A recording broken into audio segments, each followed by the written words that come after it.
Fantasy is my favorite series, and I'm very tired of the negativity and favorite game wars that happen. I've never played a FF game that has been objectively bad. Just some that fell below the Final Fantasy standard of excellence, but are still great games. Yeah, and like every Final Fantasy series, there's commonalities, right? You know, we always have Shiva, we have Chocobos and Moogles, we have like Curaga, Firaga spells, but they're all unique in their own ways. And because there's now 16 mainline games, not even including games like the Tactics series or, you know, Crisis Core, 10-2, 13 Trilogy, and you don't have to like every single one of them. And it's okay to be disappointed if like one misses the mark for you. But I feel like people using it as a way to belittle others is so crazy. I think what makes Final Fantasy a special series is it is so broad now. You know, you have people that love the modern era of Final Fantasy. You have people that like the classic era. Some people really just like the pixel games. Some people like the PS1 era. And like, that's all valid and fine. I don't see why people would be mean about it. And like, I've seen some people too kind of like rag on Final Fantasy VII fans of like, oh, that's so basic. You like Final Fantasy VII. Of course you do. It's the most popular one. And it's like, let's use our critical thinking caps here. Why do you think it's popular? First of all, why do we look down on things that are popular? They're popular for a reason. I don't think 7 is just randomly popular.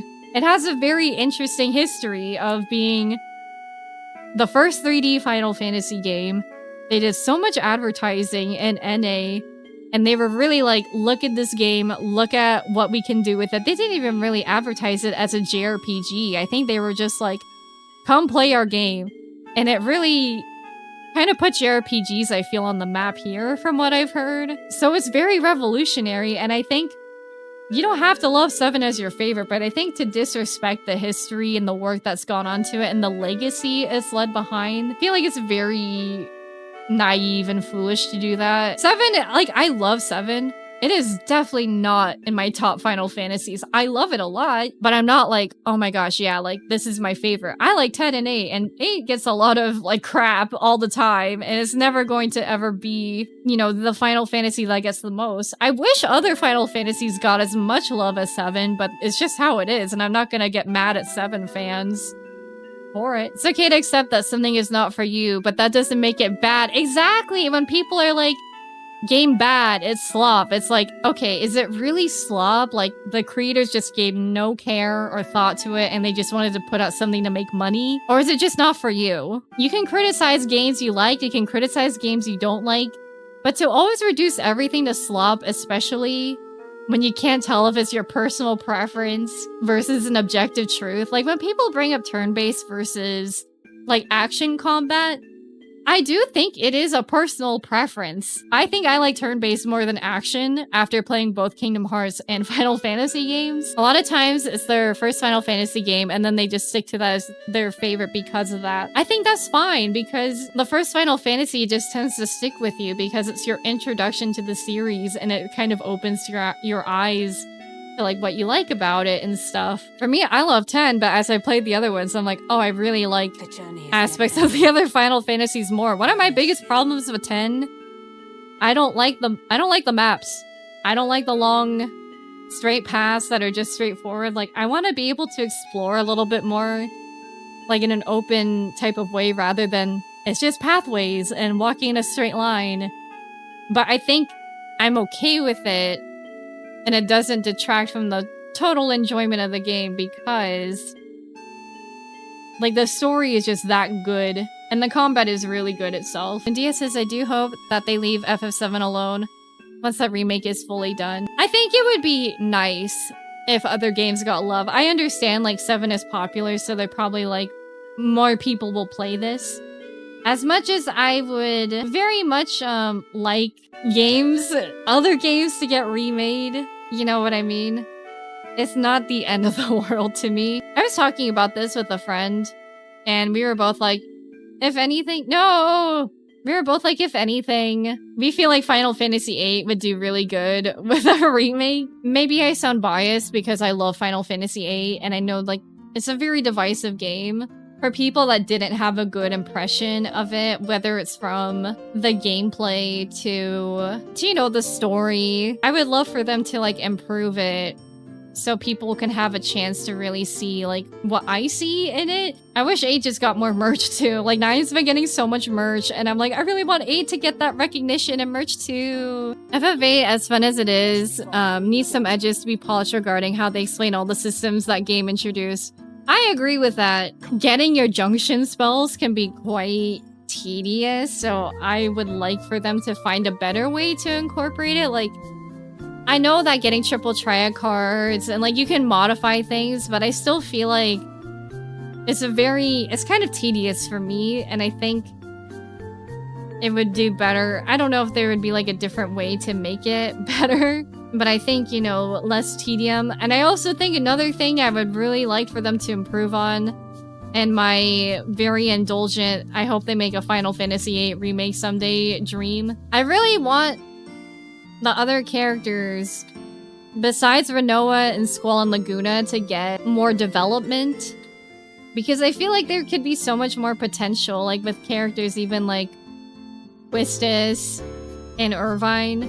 And even like to make Zell more than just like excitable hot dog boy, you know? An FF8 remake focusing on fleshing out some of the ideas touched on would be amazing. Like, I'd love to some more time focusing on Cypher's story and his relationship with Laguna. Yeah! Oh my god, I agree, especially because you don't find out... Oh my god. Because I was told in the middle of my 8 playthrough that... whatchamacallit, Cypher's dream to be like the sorceress's knight is not explained at all in the game. I thought people were spoiling it for me, and it's like, what are you guys doing? And they're like, no, they literally never mention that in the game. It's only in like a book. And I also think it'd be really cool to see more of like the sorceress history, because apparently you have to go out of your way to find out more about that. And then as well as finding out Laguna's like and Squall's relationship. I missed that on my playthrough and I had to look it up on YouTube, the interaction between Ward and Kiros. So I feel like there's so much good material within 8. I want to see Laguna lose his shit over learning about Squall and Rinoa's lineage. Oh my god, me too. That would be so great. I would want that so much. There's so many great things in 8 that are implied or that was uncovered outside of the game that would really help the narrative a ton. I completely agree with you. As an 8 lover, I'm definitely not blind to the faults of the game, but I still love it so much, and I think it's such a special game, and I want other people to see that, and I want Square to know how good 8 is. Square Enix Senpai, please, give the 8 lovers a chance. We exist! The City of Opera, Omnia had Cypher meet Laguna, and Cypher literally told him, "You made me the man I am today. Who better to test my strength against than my childhood hero?" Oh, that's so cute! I love that. Completely agree. I love FFA, but a lot of these games do have shortcomings. And you know what? I think that's absolutely okay. Like, I don't mind that it's not a perfect game at all. Doesn't mean that I want every game to just... they do whatever, you know, I don't want them to not care, but I think there's a charm to it being imperfect, and that's why I was really drawn into it. Dragoon says, if anything, FF game deserves a remake. It's 8. Doesn't need a full 7 style remake, but give us like a Dragon Quest 7 style remake. Keep it turn-based, but update the mechanics some. Give us some quality of life. Maybe add in some extra side quests. Agreed. Agreed. I think so too. Imperfections give us the room to be creative and imaginative. Yeah, I agree. And I feel like in the industry, in the gaming industry, I feel like I kind of jive more with older games. I mean, like, there's still some games that I think are absolutely perfect. I think Chrono Trigger is a perfect game. But I don't know. I still feel like it has a down-to-earth charm about it. Like, it's not trying to be this crazy epic thing of like, we gotta do the craziest stuff ever. It does have some big twists, but I just feel like Chrono Trigger, if like all of the things that happen, it just feels like a natural progression of the story and what the themes are with the time travel. Because I feel like sometimes with the games that come out today, I'm like, it's just too much between... Like, I feel like it's just trying to grab my attention, and then I just feel like I don't resonate so much with it because it's just all, like, forced in my face. Like this thing because it's cool, because it's flashy. And I'm like, we should just let games and stories speak for themselves sometimes, you know? Like, I don't need every game that is modern to be Unreal Engine. I can see every strand of hair and every pore in their skin level graphics. And then they do all this crazy stuff just because you can. But maybe that's just what sells well. But when I think about like the old Final Fantasy games and why I like them, they were just trying things. And it just was cool. I don't know. Like, I don't think I'm really good at explaining this, but I hope that it makes sense and that you get how I'm feeling. And maybe that's why I jive with like retro vibe games, is that they worked within their limitations and the games just spoke for themselves. Like when I think of how I felt trying to play old pixel Final Fantasy games, I thought, I don't know if I'm gonna get immersed into this, because how can I believe the story of these tiny little pixel characters that can't really be the most expressive? But then it just works because the games are that good. Like, everything is believable. Like, yes, I believe that Celis is going through a lot of strife and feeling this emotional turmoil of the end of the world, even though she's 2 centimeters tall in pixels. Like, I just believe it because the story just draws you in that much, and the game just speaks for itself. The music speaks for itself and lends itself to the world that it is. That's why old OSTs are so memorable. They did crazy stuff to come up with some of the music those games had, and it shows. Yeah, like, Donkey Kong Country trilogy soundtracks are incredible. Final Fantasy VI, like Dancing Mad, like, I've seen people say it's like painting the Sistine Chapel, but with crayons. Like, you can just do that, and they did. I get it, you don't want the modern games looking all homogenized. Exactly! Like, it's really important to have variety of games and stuff. Whether it's aesthetics, or just stories, or genre types. Like, I don't want to play battle royales, and I don't want to play Souls-like games. Like, that's just not for me. I've had this conversation with a friend recently. It feels like modern game development has gotten too big.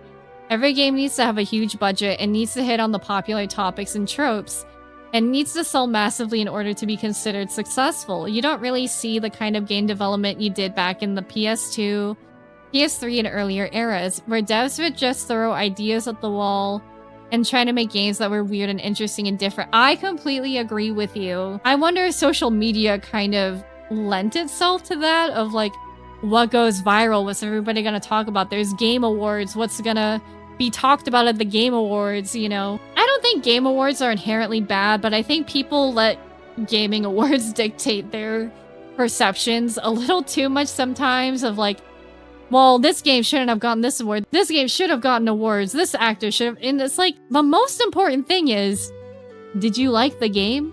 Did it make you happy? Did you resonate with the story? You should just like the game because you liked it, not because it's the most popular thing ever on planet Earth. This is going to be a somewhat gatekeepy sounding sentence, but what I'm about to say isn't meant to be gatekeeping at all.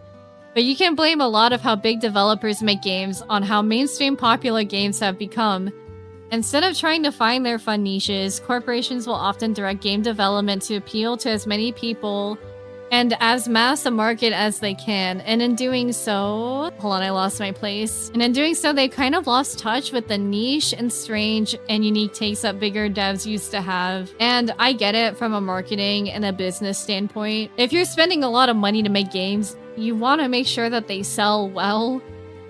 And so sometimes that means sacrificing maybe what you want to make and then play it safe. But I think playing it safe too much and just doing like what works inadvertently isn't what works. It's what makes it kind of boring. And I think sometimes with like gaming, I see this too. Like, let's just play it safe rather than seeing what matters to these developers. Like, is the only thing that matters to developers making money, being popular, making sales, making games that people care about, and making good stories, and creating communities, and I think maybe that's why Kingdom Hearts like hits a lot for people, because like it is just kind of wacky. It's a very strange game to me, and that's why I like it too. It's like some people will want to say, oh, Nomura's crazy ass fanfiction world. I like it. I like that it's weird. I like that there's a lot of stuff going on, and it's just very cute and whimsy, and it has its emotional moments. Yeah, if you try to appeal too much to a broad audience, you end up putting out generic stuff. Yes, exactly.